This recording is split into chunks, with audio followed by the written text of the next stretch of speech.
Hi, thanks for tuning in. My name's Andrew, and today I'm going to be telling you about the electronic cigarette, or e-cig, and why I think it's awesome. There are a number of videos online right now of people smoking, puffing away at their e-cigs, but what I wanted to do was tell you in a little more detail how the device works and what it's like to own one, and a couple other things you might not be able to tell by simply watching somebody use them. So I hope you enjoy. The construction of the device is very simple. This tip that I'm screwing off that's about the shape of a tobacco cigarette is the battery. On the end here you have a piece of gray plastic that's texturized to kind of look like ash. Underneath that is an LED that glows when you drag on your e-cigarette. On the other end here there's a mouthpiece and cartridge. Both pieces are attached to one another and disposable and replaceable. The cartridge is filled with spun polyester fiber that's saturated with liquid nicotine and propylene glycol, as well as some flavoring depending on what flavor you choose. And both of those components attach to the atomizing chamber or atomizer, which heats our liquid nicotine to produce that smoke that we're after. And that looks like this.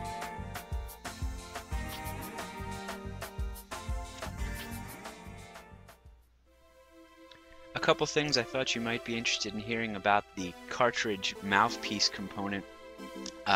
This is where you have your polyester fiber that's saturated with the smoke juice. This particular cartridge is almost completely empty.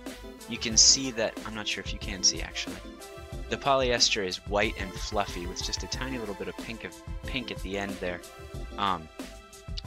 When these run out, you can purchase the entire mouthpiece in packs of 5 with your polyester fiber in there and the smoke juice.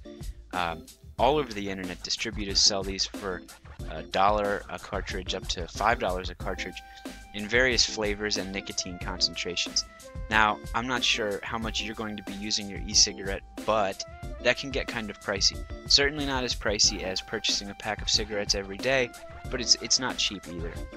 And there is a more economical solution out there. Literally, the smoke solution can come in these dropper bottles.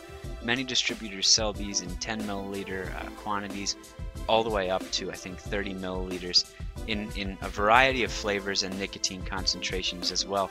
Here I have apple flavored high nicotine concentration. And just a couple drops, maybe 3 to 5 drops of your solution in a dried out cartridge is pretty much enough to make it like new and increase the volume of vapor back to like when your cartridge was new. So that can be much more thrifty than purchasing new cartridges every time they run out. Another piece that your e-cigarette will probably come with is this wall charger, unless you get a car charger, and they are also making USB chargers now if you were inclined to plug your battery into your laptop when you're away from an outlet. And that simply screws in like that, and you have an LED right here that flashes orange when the battery is charging and steady green when it's reached its full charge. Something else I feel obligated to shed a little light on is the Achilles heel of the e-cigarette. That is the atomizer, or atomizing chamber. I'm not an engineer nor an electrician by any means, but I do have a very basic understanding of how this thing works, or at least what makes it up. I'm not sure if you can see, in here we have some steel wool or metallic fiber of some kind, and that's encapsulated by a ring of either porcelain or ceramic, or some material like that. Underneath there is what the manufacturers call a microprocessor, and that's signaled by the battery when you inhale to heat your solution and create vapor. A couple notes on the atomizer. These are extremely temperamental components of your setup. They're very prone to clogging, they're very prone to overheating, and apparently there are a lot of factory defective ones, so it's really nice to look for an e-cigarette distributor who tests their units before shipment.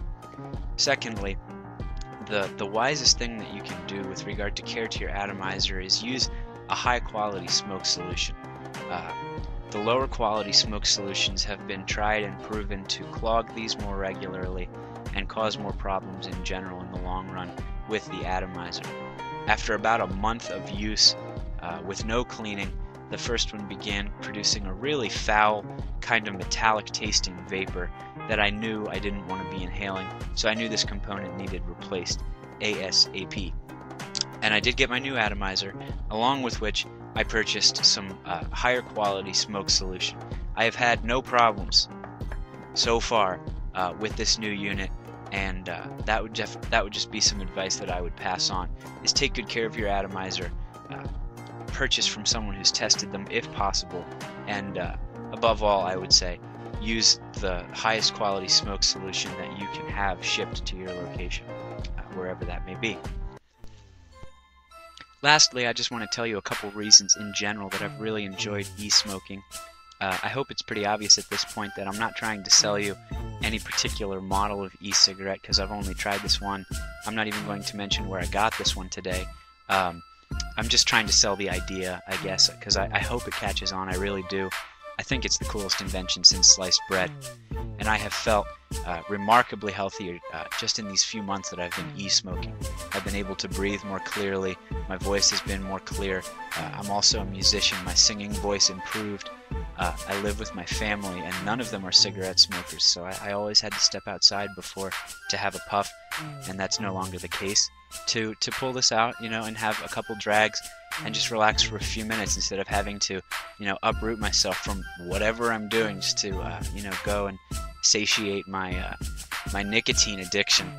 And I would still have to say on the list of perks is the cool factor.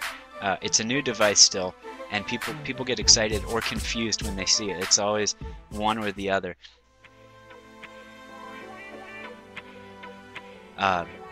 So that's been very cool too. Many people seem to be interested, so we're trying to generate a lot of buzz for the e-cig. It's not meant for people under the age of 18. It's not meant for non-smokers. Just like I wouldn't have offered a tobacco cigarette to a non-smoker, I wouldn't offer an e-cigarette to a non-smoker. But for a smoker looking for a healthier alternative or a much more convenient, much more economical way to get your nicotine, I recommend the e-cigarette. I just think it's great. I think they're very fun. If you have any other questions, feel free to contact me. My email address is andrewgoebel@gmail.com, and I would be happy to answer any questions that you might have about the technology or my experiences with it. So yeah, if you're looking into purchasing one and you're wondering if it's going to be for you, if it's going to work out or not, I would say go for it. Find a distributor that you think gives off good vibes and take the dive, because I'm very glad I did, and I think you will be too.